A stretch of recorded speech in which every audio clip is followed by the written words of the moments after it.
you can increase or decrease your public trust by the actions that you take in the game. Like, increase 100%. Let's go. I'm good RoboCop or I am bad RoboCop is basically what it amounts to. The clown punk dude that had the grenade for a nose, the red grenade that was a nose. Oh yeah. Him walking into a store, it's like, yeah, another Monday. Because look at everybody else out here. Headless Horseman and Freddie and a lot of the other monsters that, like, we have Monster House, okay? It's like a frat house, but it's with monsters. And you're just... Great. And you've retired. You've all retired. You're done with the haunting kids and decapitating people stuff.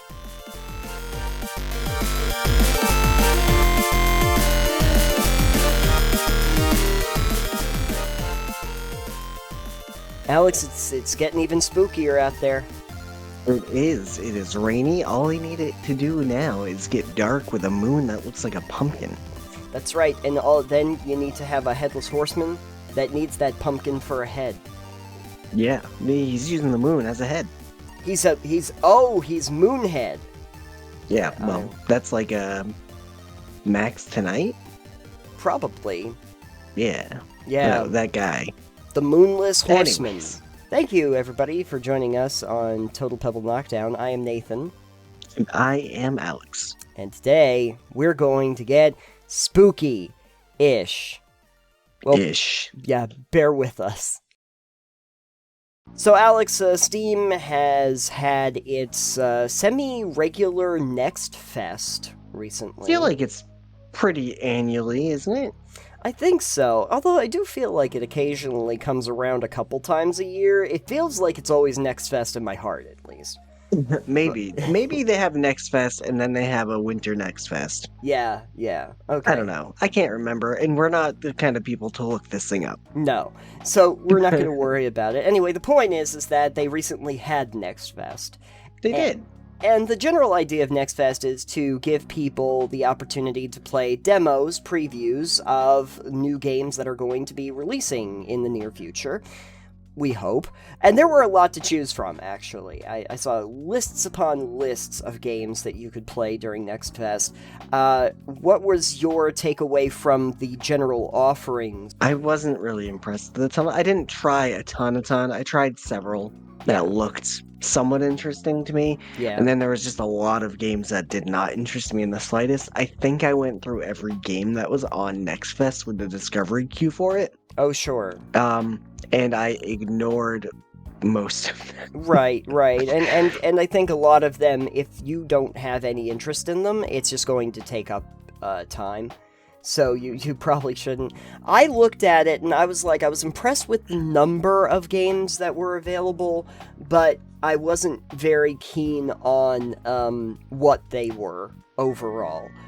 Yeah, there was like 500 games. Yeah, exactly. So anyway, I looked through and they were showing like the ones that they were doing live, and so I just kind of looked at those, and I found a few that I thought I would give a go. And only one of them really was one I had heard of that I was interested in already. So I figured I'd give that a go. So I figured I could talk about those three, and if you had any you wanted to discuss, we'll do that too. I don't remember the name of most of the ones I'd played and didn't like, so... That's fine. If you didn't like them, not really worth talking about. I'll get us started, though. So, Enshrouded was a game that I tried. We did see that one. It looked interesting, but I think, wasn't that one more Souls-like? No, it wasn't. It was a survival crafting game. Oh, right. Yeah. There was a bunch of those. I tried one that was like Pirate's Life or something. Yeah, I did not try that one. I think I saw it, but then I was like, oh, there's probably sharks in this. So I just... don't know if there were sharks, but you're probably better off that you didn't try it. It was... pretty terrible. Kind of, yeah. Yeah. Enshrouded, for a second, I thought Enshrouded was going to be that game that Obsidian was making. But then I was like, oh, no, that's Avowed. That's a different thing entirely. But, okay, no, it's fine. I'll try this Enshrouded game. And I have to tell you, it's not bad. Like, I don't want to say that it's bad. I think that it's fine. But The problem that I had is that it didn't really do a lot that interested me. Basically, what they start you out at is they drop you into this kind of... It's a fantastical setting right out of the gate, but it's kind of low magic for you, at least at the start. However, they do introduce very quickly that you can learn magic and that you have staffs and stuff so that you can utilize it. You go through a little cave system where they're explaining the basic combat. It's, lock-on combat, and eventually you learn how to make basic weaponry at the crafting table and stuff. It's pretty straightforward. One of the interesting things, though, that they do is they allow you to, use your pick and your axe pretty much anywhere in the world. So, you go to a cave, and there's ores and stuff around. You can use your pick, and you can chip away at the actual landscape itself. It's not like nodes that you go up to. Is it destructible landscape? Yeah, it's like destructible landscape where your actual stone will chip away. And theoretically, I guess if you wanted to and you wanted to dig straight down, you could keep digging straight down, almost like in Minecraft, where you can build that. I do like that. That sounds neat. That was the neat thing about it. I liked that. However, I will tell you that it's a little bit surface level, only because, I went in to one of the caves that was nearby. I had to kill the wolves before I got in there, but then I get in there, and there's this little, staging piece of wood that's there, and I'm like, oh, okay, so I guess maybe I can make a camp here. That was my normal thinking. Except that in order to make a camp, you have to put down a beacon, but the beacon has to have enough clear space around it before you can put it down. So I actually didn't have enough space in the cave to put a base in. But then I was like, you just gotta dig the cave out. I guess you can fit a beacon. I guess I gotta dig the cave out. It looked like it was gonna take me some time. I needed wood. So I took my handy axe and I chopped up some of the actual staging. And I took the legs all out, and there's just this, wooden platform now just hanging in midair, because it is very much Minecraft in that way. It's yeah. I believe Valheim does a similar thing. Actually, I was surprised because Valheim, will, disallow you from doing a lot of that if you take out all the supports out. In fact, I've had times when I was playing Valheim where when a tree got knocked down, if it hits other trees on its way down, it knocks all the other trees down in its wake in Valheim. Good. Yeah. Easy way then. Easy way to chop wood. Yeah, it was also a really easy way for me to accidentally kill myself because the trees fell on me. Yeah. So, anyways. Anywho, Enshrouded. So they give you some base building ability where you can make stone and wood blocks and you can put them in. I think that my big problem was it had some adventuring elements, like you can create hook shots and you can get across ravines and stuff, but the base building part, the blocks that they give you are so small that it took me forever to get a wall together, and I just sat there, and I can only place them individually. It's not like I can just place a giant area and say, I want to make a wall this big with the 100... Because, like Alex, they say, okay, take this stone, and you can make stone blocks with it, and they give you 100 blocks for the amount of stone that you put in. Because they figure that you're going to use 100 blocks to make, one side of your building. If you want to make it any That's a bit resolution. Tedious. It is. Doors didn't seem to snap very well, either. They just kind of hang out in a general vicinity of where the door should go. That's a problem that they will probably rectify before the game comes out in its entirety. I can't blame them for giving you time with the game. They actually start a timer of 8 hours that you could play the game.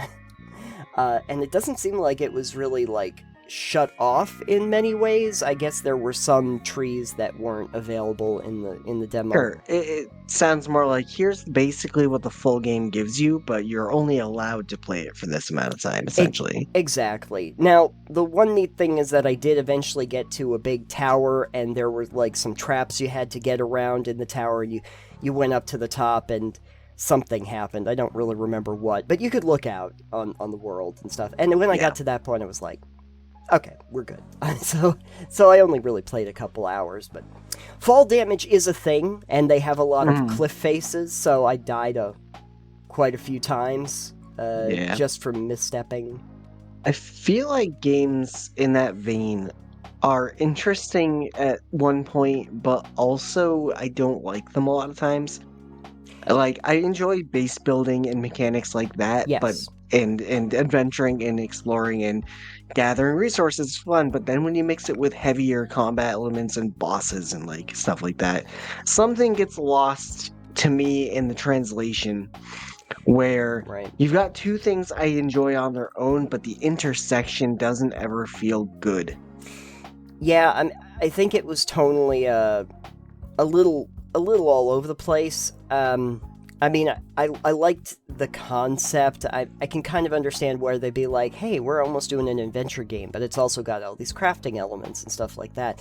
But I just found that the way that they set those systems up, especially with base building, was just more tedious than anything else. And that is a problem with these kinds of crafting survival games that I've rarely seen addressed by the game devs to make it less tedious. Just, like, the thing that they could have done, especially for building the houses and stuff, is either have pre-made frameworks, sort of like they did in almost like Fallout 4, you know, where you could make pre-made cabins and stuff if you had the materials, or do the layout stuff where they're like, yeah, you want to build, like they do with fencing in some of those games, where it's like, yeah, fencing from here to here, and you just drag it across and say, okay, now, like, how high do you want it? Almost like you're in a build mode. There's some stuff they could have done to really, expedite that instead of piecemealing that. We can have a talk about this actual topic itself at a later date, because I have some thoughts on that type of base stuff as well. Yeah, base building and how intimate you want that, and how how nitty gritty you should and shouldn't get. We can do a whole segment about that sometime. Let's we're putting it on the list, everybody. We're talking about base building at some point. Enjoy. And not even just base building, but like structure building, because like for the Sims, it's not a base, it's a home, for instance. Yeah, exactly. Although I suppose if you collected enough resources, you could end up making it your own factory if you wanted to build a factory. You'd build. Sure. You could do it. Yeah, we can get into Satisfactory then too, because they have base building technically. Oh yeah, they certainly Anyways. do. But at any rate, Enshrouded in its current state, not great. But it's got potential. Maybe when it releases, I think later in the year, it will be in slightly better shape. But it wasn't bad. It was just blah. So I played a demo of a game called The Crust. Okay. And, better than the filling. The Crust. The filling, yes. So this is a base building game, but not in the same sense. This is more akin to I guess the premise is you're doing a colony on the moon.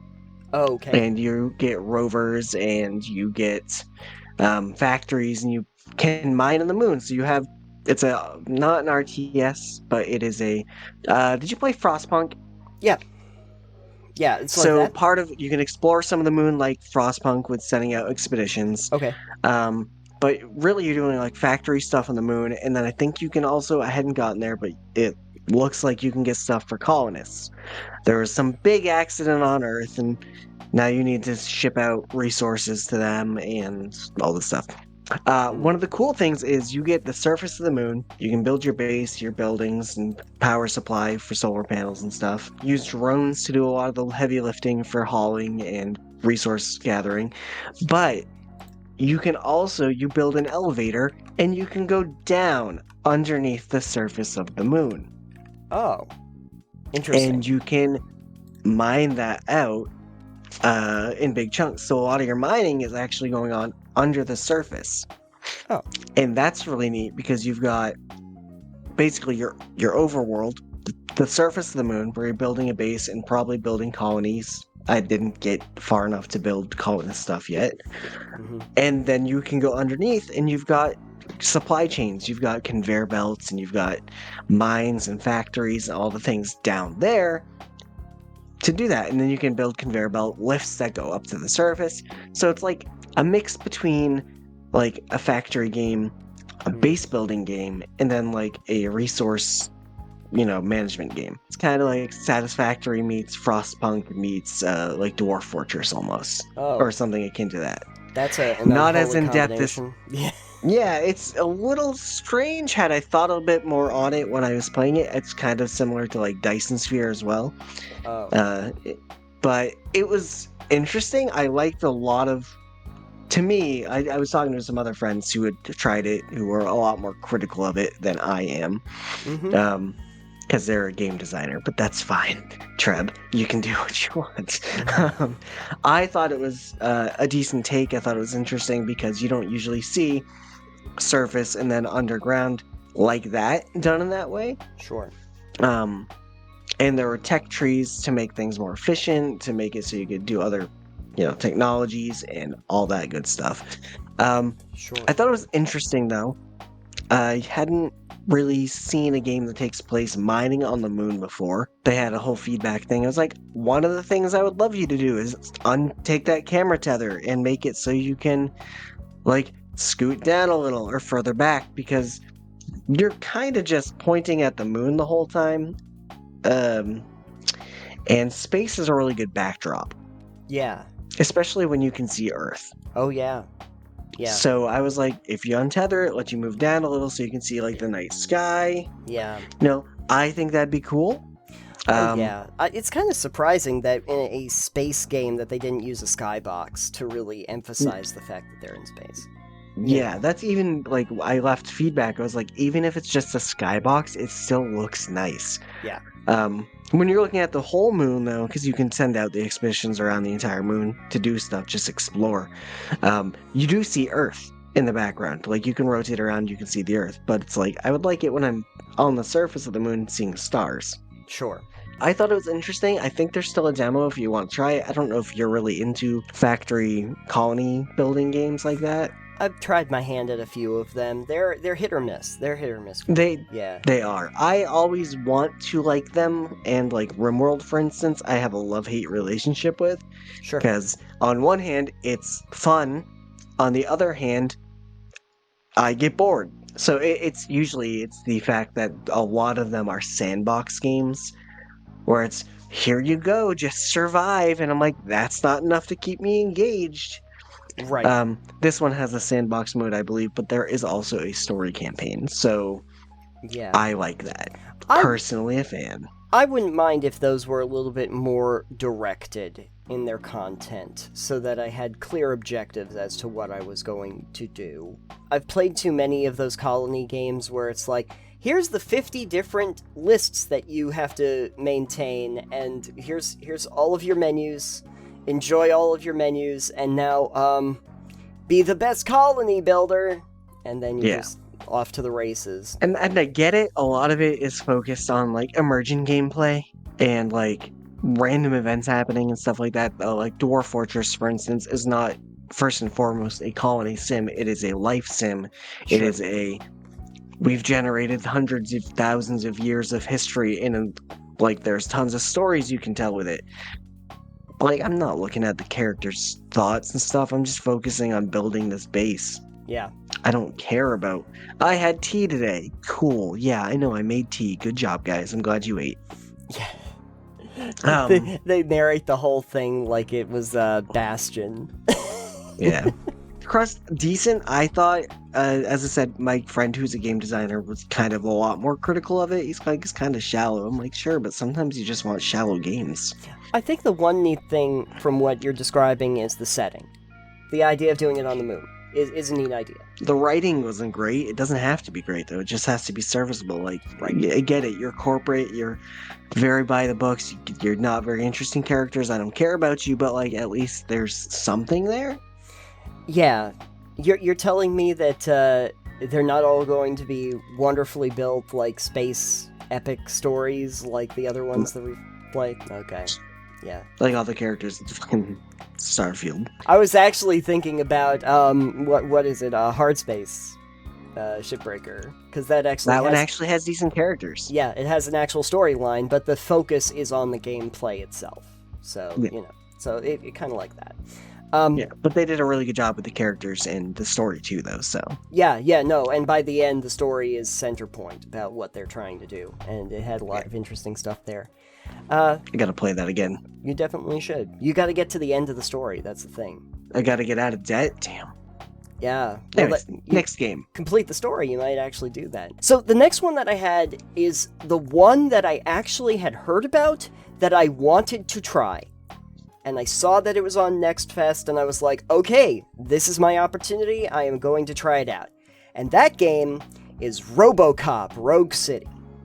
So, RoboCop Rogue City, in case you don't remember, RoboCop was a movie in the 80s. I vaguely remember that being a thing. A movie that I, frankly, have not seen, but am a little familiar with just, like, the lore or the message of the movies. And why people remember. Oh, okay. I remember what the character looks like, but I don't remember anything about it. Right. The basic idea is that there was a police officer, and he died, or he got grievously wounded, and they brought him back as RoboCop, so that he could do what the regular cops couldn't do. And he gets into a regular car, but he's all metal now. And so Murphy, who is now RoboCop, goes and patrols the streets to keep them safe. But the overall message, as a lot of people will say, is that it was a cautionary tale about over-policing and the idea of disproportionate response to crime. That there's a lot of tongue-in-cheek. How has that gone over in the last 40 years. No one took any of RoboCop's advice. But anyway, I was kind of wondering what they were going to do with a game that was based on RoboCop. And please tell me it's GTA, but you're a RoboCop. I wish I could. I can't actually say that. I really wish I could. But I will tell you that the opening sequence made me start wondering if they understood the whole point of RoboCop. Because you're Murphy, and as RoboCop, they basically say there are bad guys and they're holding people hostage at the television station, and you've got to free them, Murphy. And so RoboCop's like, affirmative, I will go and deal with that. And you get your pistol and you go in, and it's basically a first-person shooter for the majority of this first act, where I'm just plugging guys left and right going through the place. I got the feeling like they were really happy with the level of Shooty McShooty face stuff that they were doing in the game. Yeah. It's a lot of that up at the front, and I almost pieced out of it because I was like, oh, is this just a first-person shooter where I go around shooting things, which seems kind of... I mean, I guess that's kind of something RoboCop did a lot of, but I don't necessarily know if that's with the theme of the game or the movie. But at any rate, you go and free probably some of the people, considering, from the radio station, and at the end of that section, there's a little back and forth with some of the characters that maybe Murphy is glitching, and that he might be a danger to the people of the city. And I'm sitting there like, oh, okay. Well, now they're adding some depth. Maybe I'll see more of it in the main game. But the demo kept going. I was surprised. It takes you back to the police station, you get debriefed, and you go into another mission after that. And the thing that was really interesting about this is that it's at this point that they introduce things like your tech trees, which reminded me a little bit almost of Deus Ex, where you have points that you can put into different disciplines, sometimes in weaponry, but there's also investigation, so that you're able to observe and locate evidence in the world, pick that up, you get experience for it, and also diplomacy. And this is something I found fascinating, is that there's a whole mini-mission in this where you're helping out the cops at the desk by taking complaints from half of his line and trying to figure out the correct, response. You can increase or decrease your public trust by the actions that you take in the game. Like, Increase 100%. Let's go. I'm good RoboCop, or I am bad RoboCop, is basically what it amounts to. So it's Fable, but you're RoboCop. Yeah, I guess so. It's framed as, like, individual mission areas. So it's gonna remind you a little bit more of, in structure, maybe more like Dishonored or Deus Ex in terms of what it looks like. They create, like, almost open world areas, but they are contained open world areas that you drive to. They are a bit shallow. A lot of the buildings are not really enterable, they're just scenery, and they have a few open world elements, like you can identify crimes that are going on in the world and say, hey, you're illegally parked here, I'm issuing a ticket, and you can issue the ticket to the car. But the thing that's really kind of jarring is that it goes from this talky thing where you're going through a bunch of dialogue options and trying to, restore public trust in the RoboCop. And then, after you do that, during which I might say there is no shooting going on, nor can you shoot at all in these portions, to the places where they're obviously like, now is the shooting section, and your gun comes out, and it's now a shooting gallery for that section until you get to the end, and then it's dialogue, and there's no shooting involved. So it's very jarring, this juxtaposition between these two completely different kinds of games, where I'm just going very slowly, because again, I'm RoboCop, so I can't move very fast. I'm going very slowly through this open world where there's no combat at all, nor even the option to do that, and I'm just talking a lot. And then they kind of go, oh, this is where the bad guys are, and then you go down there, and then the only option to deal with it is Shooty McShooty Face. So, Nice. So I can't tell you that it's like an immersive sim or anything, because there's no options. You just do what the game wants you to do. But they try to add in all of this element of, making choices in the game about how you're going to address things. Little surface level, slower paced than I would have really liked, but I was kind of surprised that they added in as many elements as they did. I don't necessarily know if it helps the formula by doing the narrative portion, where you're just asking a bunch of questions from randos on the street and such. It's a little all over the place in terms of its framing, so I don't know if it's something I'm going to be looking forward to when it comes out. But I did, for a brief moment in time, get to be the RoboCop, but I can't really tell you that it made me feel like RoboCop. Did it make you want to become a robotic cop when you die? It made me want to be Spider-Man, but not RoboCop.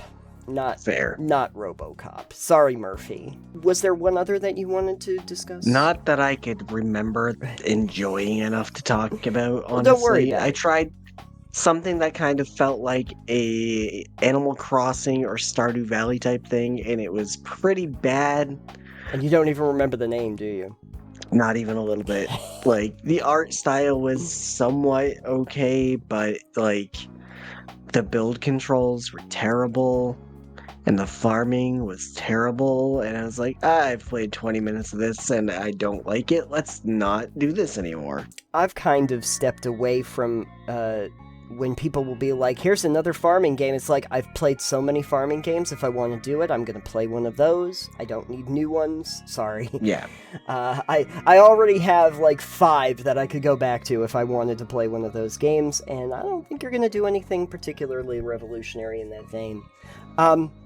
But at any rate, so I was done with Enshrouded, and I was done with RoboCop, and I was like, well, we're going to take a 180, and I'm going to try something very different.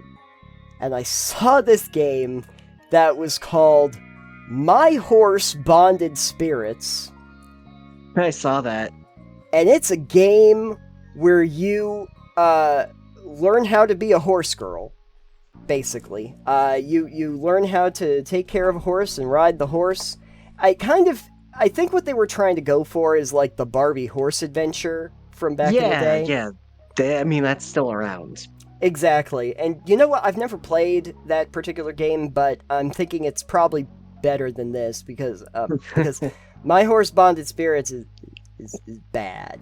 I'm not gonna lie, and not just from the I don't really know why I'm playing the horse game. Yeah. I mean, I did see that until Crave. I went, hey, look, you can be a horse girl. Why didn't you get this game to play the demo of? The problem with the game is not really the part where, like, if the game felt good to play, I'd be like, oh, well, at least it tried. At least it did something. It might not be for me, but I needed to find out what this was. The thing about it is that it doesn't feel good to play. It is jarring in terms of how they do the menu system.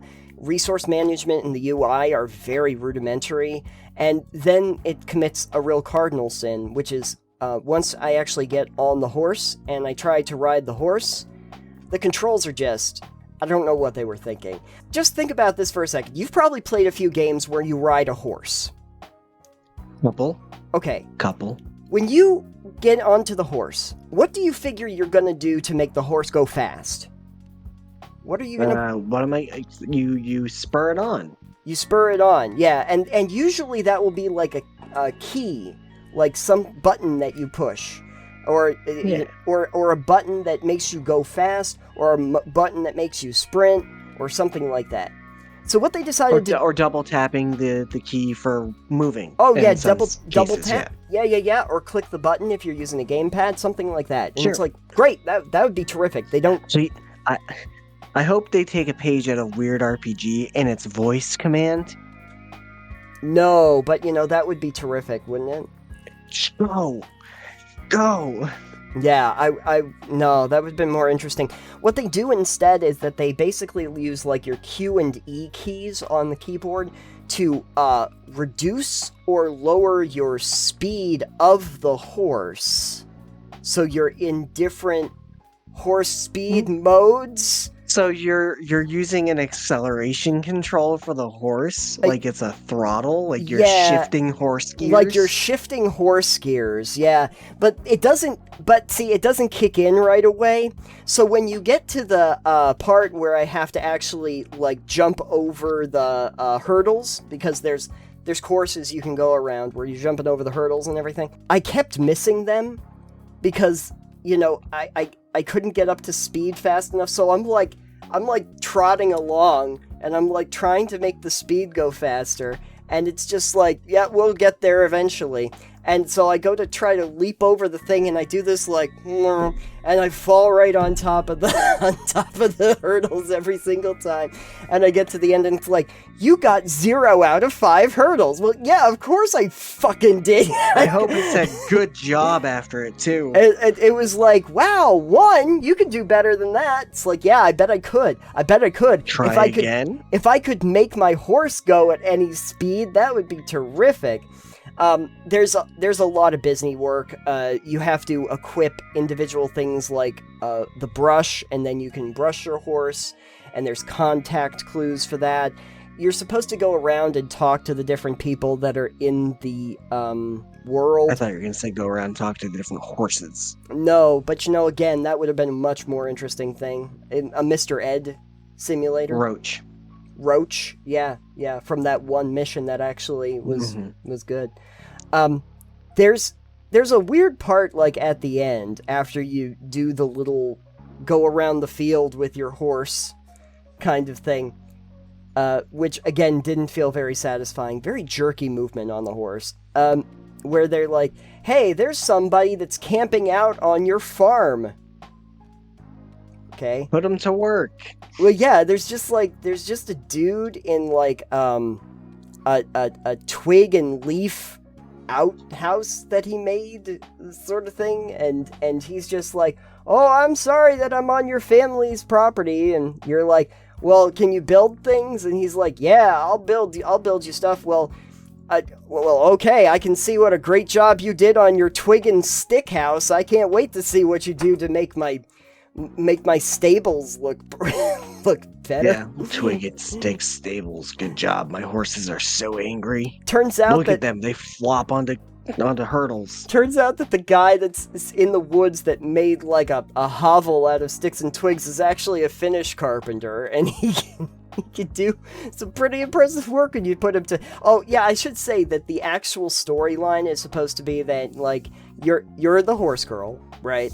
And you're getting punished by your family. Now your punishment is you have to oversee these horse stables and ride horses all day. So it's sort of like A Good Life, where your protagonist doesn't want to be there the whole time, which I thought was fun.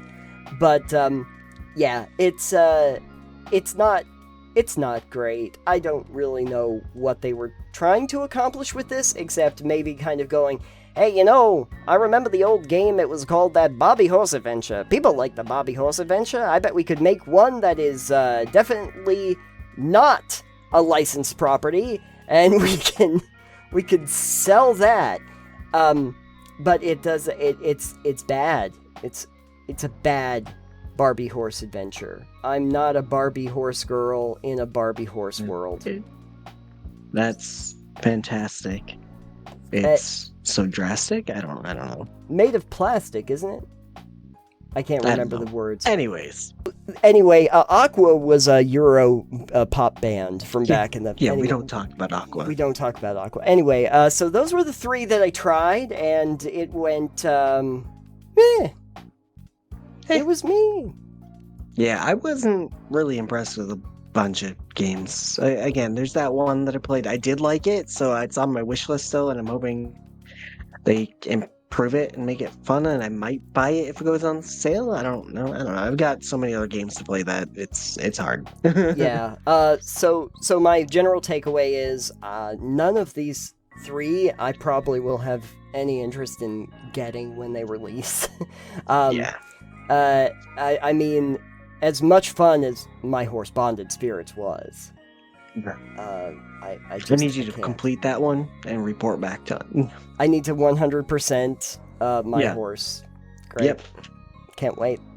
Gonna be I hope there's an achievement that spent 1,000 hours playing this game.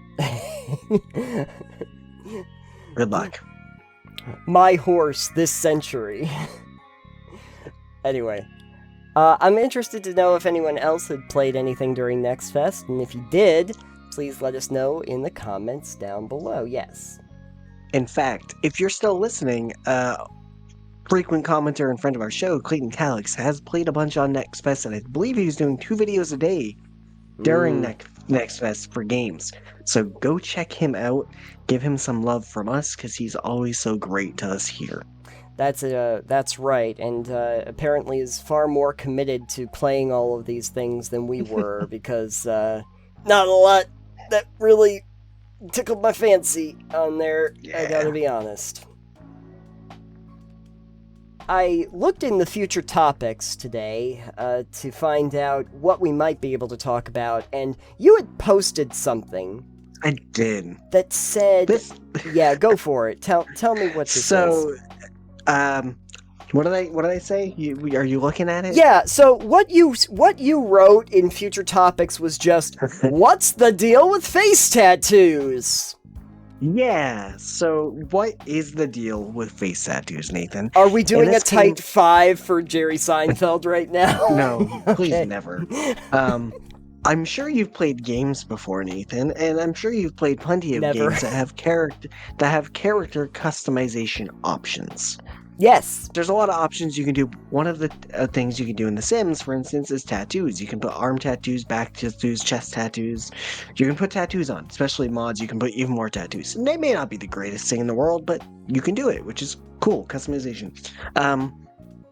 World of Warcraft, some of the races have tattoos you can do as well, or scars, or like war paint, for instance. Mm-hmm. It's fine. I was playing Baldur's Gate a little bit ago. Yep. And kind of said something to Crave, and I went, look at this tattoo you can get on their face. But in Baldur's Gate, you can also see your characters fully naked if you want to. You can wear things that show off more of their body than just their face. No, I know. And so I'm like, why are there face tattoos but no body tattoos? You can see the whole character. Yeah. It's third person. You can see the whole character anytime you want. Mm-hmm. And then I kind of was thinking about it a bit, and Nathan, there's a lot of RPGs out there that have face tattoos. There sure are. And I've never really understood why. Okay. I'm kind of scared as to where this conversation is going. So it's just kind of a thought of Nathan, Kingdoms of Amalur. Yes. Face tattoos and that. Fable did this famously as well. Fable face tattoos, and I'm just kind of wondering, like, even if you wanted the customization of having tattoos and it was a body tattoo and you're never going to see that on your character, you could still throw that in as an option. Sure. Like, maybe you don't have armor on, you see it, okay, that'd be cool. Nathan, I've got 2 tattoos and you never see them on camera. It doesn't mean I don't have them. It doesn't mean that they're not there. That's true. It means I wanted to customize my body, so I got tattoos that maybe no one else is ever going to see. I know they're there. Character creation. Maybe I want to put a tattoo on someone's ass cheek. I'll know it's there. I may never see it again after I create it. Yep. That's okay. That's right. You're putting the TNA in D&D is what it amounts to. But face tattoos. I understand that you want to have something you can see because you customize your character. So let's put a tattoo on their fucking face. Yep. Make them look like a Mike Tyson son of a bitch. That's right. Hey, you know what? That's going to be my next character. I'm just going to make Mike Tyson. Just face tattoo right here. It's like, it's good. But they always look so bad in Diablo 3, for instance, or Diablo 4, for instance. You can have tattoos. You can actually have body tattoos. You can. They cover the whole thing. You can't just place parts of tattoos. You can have whole body tattoos of whatever. Or some are just on the face. Mm-hmm. Or some makeup is like tattooed on there, it looks like. Sure. And if it's makeup, that's one thing. But, tattoos on your face. I wanted to ask you, what are your thoughts on face tattoos? Because it seems really prominent in the RPG customization space. And again, I understand that it's a thing you want to be able to visually see, but why face tattoos? Well, I guess that you would say that if you have a backstory where you're like, oh, well, I'm from this tribe or I'm from this clan or something, and, they have traditional war paint or something that they would put on, maybe you have tattoos that are indicative of that. Or you want to do the thing where you're like camouflaging yourself or, sure. That might make sense. Not necessarily something you'd want to do as a tattoo. I would think you'd want to have paint or something like that. Yeah. Although some of them are made to look that way, like made to look like actual paint across the face. Here's another good reason. Advertising space. You just put ads on your face and, profit right there. No one can talk to you without learning about, My Horse Bonded Spirits coming out December or something. Yeah, but there's always tattoos or some kind of face markings, and it's such a weird thing to see in a game, especially the RPG, where again, I could have tattoos anywhere else on my character's body, and I may never have to see it after character creation. That's fine. Mm-hmm. But it's just so strange that the option isn't there a lot of the time for those tattoos. It's only, you want a tattoo? It's got to be on your fucking face. It's always going to be on your face. Well, because they figure that you're going to be looking at your face, so if you want to see the tattoos, you're going to do that. Yeah, but IRL, if I get a face tattoo, I'm barely going to look at it. That's true. You're not going to look at your own face tattoo unless you look in a mirror. Maybe you should get a mirror tattooed on your face. And then I'll go, wow, I really got a face tattoo. Yeah. That's actually, I think it would be kind of cool to have a mirror tattooed on your face so that people can, when people look at you, they're actually reflecting themselves back. Yeah, you just wear one of those mirror masks for that instead. Yeah. Then when I tell people, have you looked in a mirror lately? They'll be like, just put your head down so that they can see. Yeah, put it on your forehead. I don't. Go ahead. I don't really know if this is kind of like in the same vein, but I always hate it when they have character creators where you're like, oh yeah, you can customize what your face looks like, your nose and your ears and everything, and then they put you behind a full full helmet for the rest of the game once you... Yeah. Which is why they usually have the options now where you can have it taken off, or you Sure, can hide that. even then, like, a game you play primarily in first-person mode. Fallout 4. Yep. Skyrim. Yep. Exactly. Even Cyberpunk. Full character creator, and like you only see your character when you're on the inventory screen, unless you download a mod for third-person camera. Or take photos. You can use a photo tool to take pictures. That actually is really egregious in games where you don't play in third person at all. If you go to Tiny Tina's Wonderlands, which has lots of customization options for your face, for your body, for your color schemes, for the whole thing. But you never see your character? No, you're always in first person. The only times that you're going to see it is when you're in the character screens. Or I suppose if you're playing multiplayer, other players in the game would see you.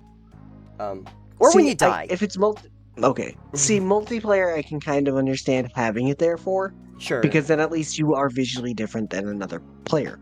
Aside from just your armor. It makes more sense there. But a single player only experience. Skyrim, Fallout, Cyberpunk, anything else like that you get full character creation and, well, most... Yeah, I guess full character creation and Fallout, but you never see it. Yeah, you really don't. So and even if you do see it, you don't. If you do third-person combat or combat for Skyrim or Fallout, you're behind the character. You're not in front of the character. Right. You might see it in cutscenes, which I guess is a reason to do it. Yeah. But Cyberpunk, for instance, you don't ever see your character third-person in cutscenes. Everything's first-person. It's only when you get into the menus and you see yourself in the menus. I think that it is one of those extraneous design choices that game companies make because it's expected that you have a character editor, even if it makes absolutely no sense. In terms of face tattoos, I think it kind of falls into that same realm. We can put it in, even if it's pointless to do so.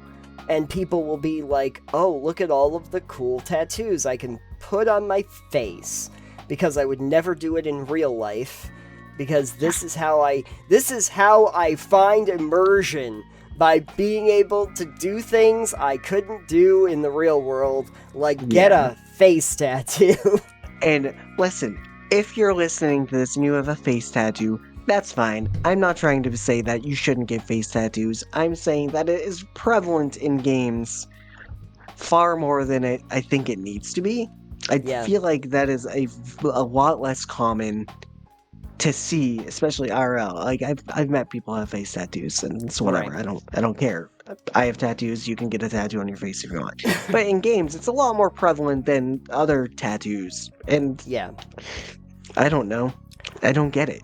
I don't really mind if you get a face tattoo. I never thought about getting one because I thought it would kind of limit my job options in some respects.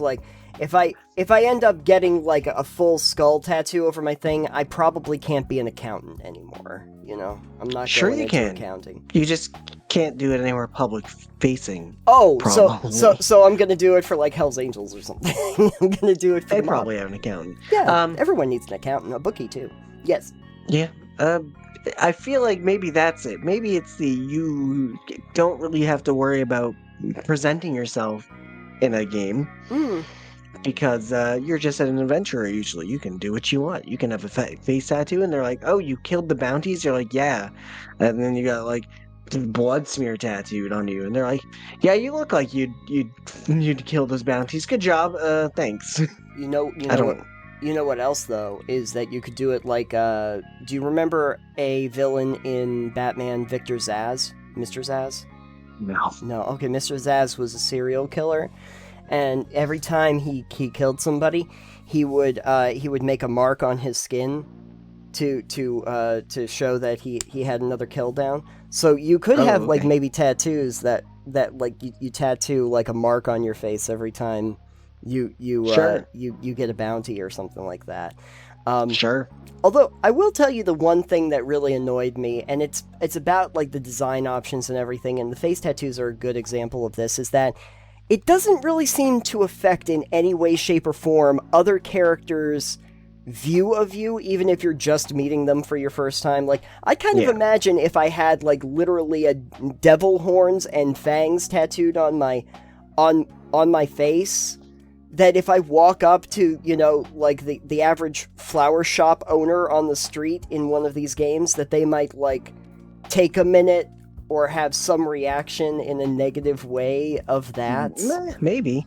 I feel like NPCs in RPGs are a lot more understanding and accepting than people IRL. Yeah, well, I kind of understand it in things like Cyberpunk, because like you see weird things all day, you know, like if you had the guy, well, I can't remember what his name was now, but the clown punk dude that had the grenade for a nose, the red grenade that was a nose. Oh yeah. Him walking into a store, it's like, yeah, another Monday, because look at everybody else out here. I guess my point is, I don't have a problem with them existing. Sure. I just wonder why they are so prevalent in games rather than any other body part being able to be tattooed. I think that the answer to that is simply because usually the rest of the body is covered up in armor or clothing that they have put into the game as well. Yeah, I mean, again, I still would like an option. If you're gonna let me have tattoos, let me have body tattoos. I don't care if I'm never gonna see them. I want to know my character looks like a badass when their armor's off. And what they could do to solve that, too, is they could do the hide helmet thing, but for other articles of clothing, and say, oh, yeah, no, I want to hide, my suit, I want to hide my armor, because I want to look almost like transmogging, but the transmog is just invisible, essentially. You can transmog that, too. Yeah. I will say, like, in Fable, they had sets of tattoos, and they actually did have stats that were attached to them that would push you toward good or evil or scary or attractive or stuff like that, depending on what tattoos you got. So somebody thought about it, but, that in a mechanical sense. I usually, if I have a character and I put any kind of face tattoos on it, it's usually supposed to be more like war markings that I come up with, or camouflage paint or something like that I think works for the character. But I don't usually think about putting like Eat It Joe's on my cheek, which would be cool though. They should try that. We should have corporate-sponsored logo. There should be a thing, especially in games like Cyberpunk, actually, that is such like a corporate dystopia in the future, where you can agree to, for like a monthly stipend, you get money for having the different corporations like rent out space on your face. And there you go. And then like if you agree to put it on your character, then every, like, so many days in-game, an amount of money gets transferred into your account, and that maybe that... But also, people will consider you a sellout, because you have literally sold out your face for money. Hey, CD Projekt Red, why didn't that go into the game? We might as well ask everybody, do you put face tattoos onto your characters in-game, and what's your favorite one? Is it the tasteful little teardrop in the corner, or do we just go, like, full, like, Picasso work of art over the whole mug? What do you like to do? 100% full Picasso, let's go. You never go full Picasso. Let us know in the comments down below. Alex, as you know, it is still the spookiest of seasons. In fact, this is probably the last segment that you're going to be listening to before Halloween. So I'm not going to be listening to it. Okay, well, anybody who actually enjoys the show, which is not Alex, will probably be listening to this before Halloween. So we are going to do yet another spooky adventure thing. However, this time we have gotten a suggestion from Clayton Calix, who saw our last video and messaged something that I wanted to explore. And Clayton Calix writes, "It would be interesting to see you two come up with a story with some unique characters throughout film history, with characters like the Thing, the Blob, Slender Man, etc. Either as something the adventurers have to take care of, or they are the adventurers and they have to fulfill some quest given to them by someone like, say, Jigsaw." Well, obviously the second one is what we're going to be talking about today. Just making your movie monsters into the adventurers. And I feel like that could be interesting. That's like a monster campaign, but with iconic figures, or yeah, I guess you could make your own somewhat similar iconic figures, but certainly. So what we're gonna do, I think, would be interesting is we're both gonna kind of like create, like take one of these characters and see what we're gonna do for a storyline. sure. I've got a character in mind. Do you? Well, as you probably noticed, I kind of have my casual wear Freddie uniform on at the moment. Yeah, you're missing the right pair of gloves and sweatshirt, but it's fine. It's orange. It's close enough. Again, I said this is casual. This is Freddie at a dinner party. You know, There you go. I'm trying to look a little dressed down. This is casual, formal casual. I that would a let thing? Freddie carve my ham. Yes, exactly. He is definitely on the buffet line. So, It's also called dress casual, I believe. dress casual. Okay, sorry. Yeah. Dress casual is what we're going for Freddie. Anyway, so I was going to just do Freddie Kreuger for me. Who were you thinking about?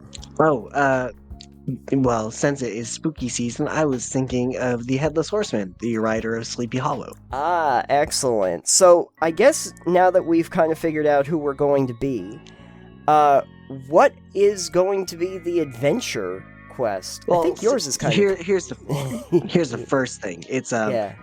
I think in doing this, you'd have to find characters who aren't just like superpowered. You'd have to find something that's got a flaw. Obviously, playing a character that is a legendary monster, they gotta have some weakness. They can't just be all powerful, because it's again, if you're doing this in like D&D, you'd have to find stats for them. Their adventure needs to be something akin to recovering all the candy from the trick-or-treaters. Great. The town has celebrated Halloween, and these monsters didn't take kindly. They disrespected their mothers, for instance. Oh no. They danced on their graves, maybe. The teenagers egged the house that we were living in. So now we've got to come out and we've got to stop those darn kids in their dreams. Yeah, those meddling kids. Yeah, I have to stop those meddling kids in their dreams, though. That's the thing. I will say that you were talking about not being all-powerful. I think the characters we've chosen will lend themselves to that, because Freddie can only work in dreams. And the Headless Horseman only comes out during a full moon? Is it, or I don't it comes remember. out at night? I think it's just. All I know is that he can't cross water. He can't cross water, and he forever has to look like Christopher Walken. He's got no head. Just a pumpkin. That's just a pumpkin. Yeah. Just a pumpkin. Maybe he looked like Christopher Walken too much, and then he decided I want to be a pumpkin instead. I think the interesting thing here is, like, you got these characters, and you need to figure out, like, what they're gonna do. Like, are we just gonna go murder some kids? Teenagers? Sorry, not kids. No children killing in Bethesda games allowed. Yeah. Oh, sorry. That's also part of the lore. This is actually a Bethesda game. And it's in the Scooby-Doo universe, so it's a those meddling kids need to get what's coming to them. That's right. Scooby-Doo field. We're creating. Great. Anyway, so so what we got to do is we got to put on the monster masks that are not our faces, and then we've got to go spook them. Oh, great. So I'm going to put on a Christopher Walken mask, and you can put on a Ronald Reagan mask. Freddie often donned political figures masks, I think, in the game. Did he? In the movies. I don't remember. I don't think I have ever literally watched a Friday the 13th movie. Well, it was literally just Friday the 13th. You should have. Oh, yeah, Missed that's true. opportunities. Missed opportunities. Really should have taken the opportunity while I could. Except then I'd have to watch the freaking Friday the 13th movies. I think it would actually be more interesting, though, to have the players have to deal with one of these monsters. Not because I don't like the idea of playing a monster, but because I think it would be more of a challenge to deal with the monster as the players' characters. We're not going to use Slenderman as an example, sorry, even though you said film. No, Slenderman is not. We're not going to consider that anything to do with film. It's YouTube only, and then there was a movie they were going to make. Movie that they made. Did they make it? They or did. Did they cancel it? No, they made it. With what was the actress's name? I want to say it's Joey King. I don't know. She's internet famous for the most part. Has a very big fan. Anyway, they made. I think it was just called Slender, and it was terrible, right? From what I have heard, yes. But also, Slenderman died out years ago after kid got stabbed a bunch of times because of that. So There was also Slender 2 was a game where there was not just Slender Man. There were so many Slender games. Yeah, there was also other creatures that came after you or whatever. So you could easily defeat the Slenderman. You just have your party have to collect 8 pages. You have them separate and go out there, and there's only one Slenderman. So isn't this Myst now? Yeah, it's not Myst. Except you're being chased by the Slenderman. It's Myst, but with Slenderman. Okay, that's cool. You could have Freddie and the Headless Horseman trying to run away from Slenderman. Right. I'm sure they'd be scared. They'd be like, "What's your deal?" And you'd be like, "I'm wearing a suit." I don't know why I said it's Slenderman. Sounds like I just met my new accountant, Jim Slenderman. Who's Slenderman and Slenderman, attorneys at law. He does wear a suit. Yes, he does. He does wear a suit. He's a professional. Yeah. He's a professional. Something like professional creep. Yes, he sure is. Unlike our characters who are perfectly normal and my have character never done anything wrong. The Headless Horseman did nothing wrong. I don't know what he did actually. Wasn't he like a Civil War vet or something? He was I want to say he was a hussar, and he got his head blown off by a cannonball. Oh, good. Good job. Freddie, though, died in one of a myriad of ways, depending on what movie you watched, apparently. But I think traditionally we figure that he died in a fire, which is why it was all burnt up, and then he decided to revisit revenge upon all of the citizens by haunting their kids in their dreams. Yeah. Getting to them where they wouldn't be safe, Horror movies are strange. A lot of the monsters and creatures and things like that are kind of weird. I don't think that you normally come up with, here's the movie monster, his name is Doug, and it's just a guy, and he has a name tag that says, "My name is Doug." I think in a lot of ways I'm here to murder you. I feel like that could be even scarier, creepier, because you don't know if you're got a serial killer living amongst you. That's true. So it's like Dexter. You've seen Dexter. Yeah, I've seen some Dexter. Yeah. And he's a serial killer, and he's just living a normal life with everybody, and his hobby is murdering murderers, vigilante style.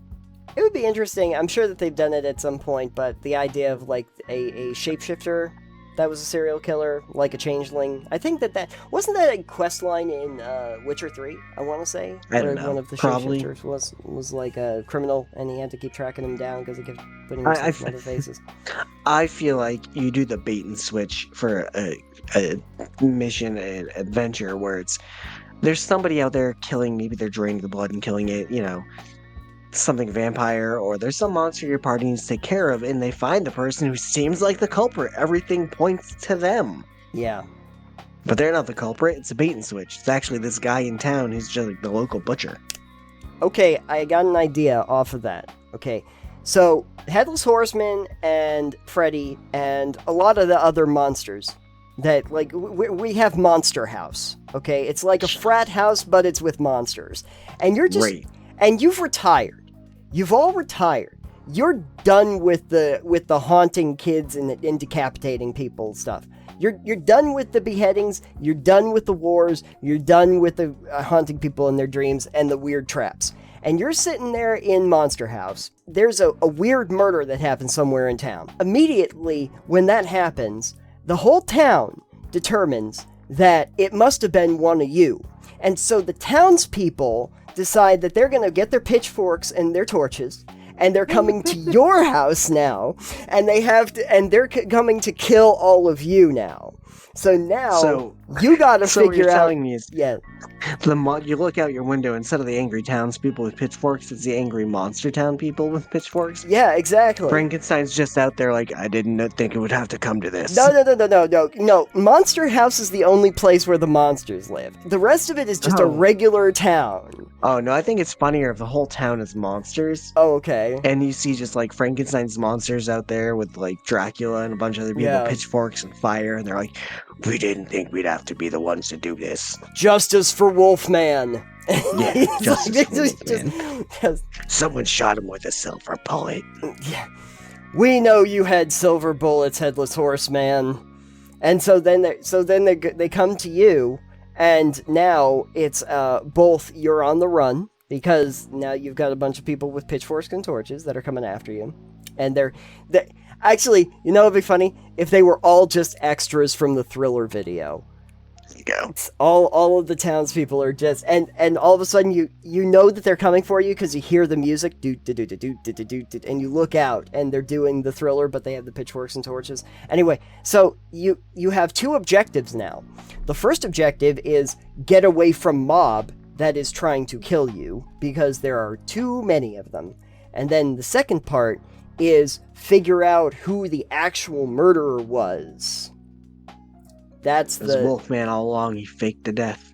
Wolfman faked his death for the insurance money. Yep, and he blamed it on you guys. And you know because you picked on him once. You know how the Wolfman figured that he would get away with that? He found a way to keep from changing back ever again, so he could live as his human persona, so that you wouldn't see the Wolfman again. There you go. Yeah.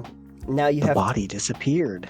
Yeah, now you have to figure out, oh, maybe that's just what happens with werewolves, who knows? That's the problem, is that then you just have this one regular dude that's just living in the town with all the monsters. I'm saying, you could just have regular people in this town, and that would be funny too. I just like the idea of, like, the regular mild-mannered town becoming the monster that you have to destroy, with their pitchforks and torches outside. That literally the average citizens are now the problem. That feels like a Twilight Zone episode that we're building now. There you go. What do you think the resolution to all of that is? Do you find out there wasn't a silver bullet? Burn the whole town down. This can't be the solution to every campaign, Alex. It sure can. But here's the problem. If Frankenstein is one of the monsters, fire bad. Well, Frankenstein's monster, yeah.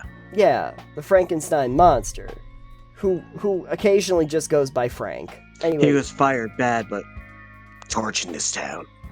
Yeah, see, it wouldn't make much sense if he was part of the pitchfork and torch crew, because he'd get too scared. Yeah, he'd be angry at his own hatred. Other monsters. Accident lights himself on fire, becomes an effigy. Oh, perfect. Look, Frankenstein died so that we could live. That's what... Somebody lit Frankenstein's monster's house on fire. Yeah. While he was in it. Oh, God. What? Maybe Frankenstein is the victim. I think Frankenstein's monster is the one that died, and then you had to figure out who took him. And it turns out that the person who actually did it was someone who was a previous owner of one of the body parts, who's a zombie now. There you go. Zombie that's missing an arm. It's like, that was my arm. Or not even a zombie, just a person that just had their arm lopped off. Yeah, just a person who had his arm lopped off. And it's like, yeah, that was my hitting arm. They took my. I love to hit things. That was my butt scratching arm. Thank you. That's exactly right. Give it back. They stole my butt. Frankenstein took my butt. I used to use that to light farts on fire, and I don't have a butt anymore. Why did they do that? I didn't agree to a butt transplant. That's what they make assless chaps for.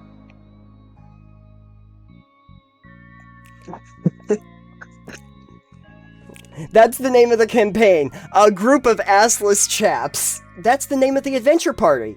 The Assless Assless Chaps. There you go. Yeah, perfect. There's been a booty bandit, and we mean literally someone's been stealing our butts. The quest for booty. We gotta get it. So, Clayton Calix, I hope that was worth it. You're welcome. You're Or thank you. welcome. We don't know.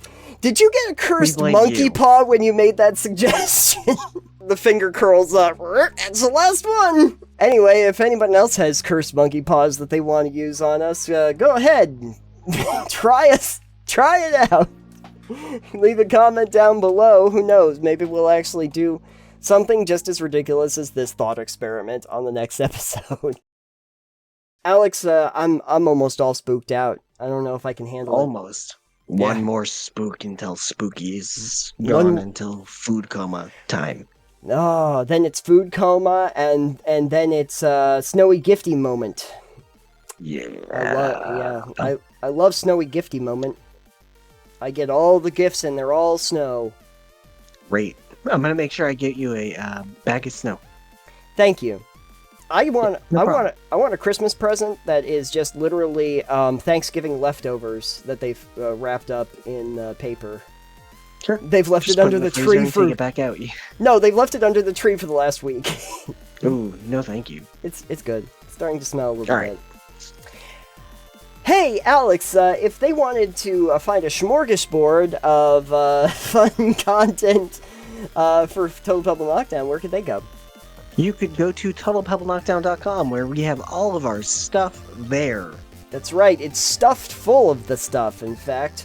And while you are there, check out our Patreon. We have some extra special content for our patrons, extra stuff that didn't make it into the show, early releases of our episodes, and you can also find us on every podcast app known to mankind. Please rate and review and subscribe while you are there. Make sure to check us out on social media. I don't even remember what half of them are called anymore, but I am at Titanium. I am at EXP Limited, and the show is at Pebble Knockdown. And check us out there for all of your pebbly needs, because it is about that time where we are going to be rolling through the rest of the year. And so that's it's not why it's called that. Anyway, see you next week, everybody. Bye. Bye.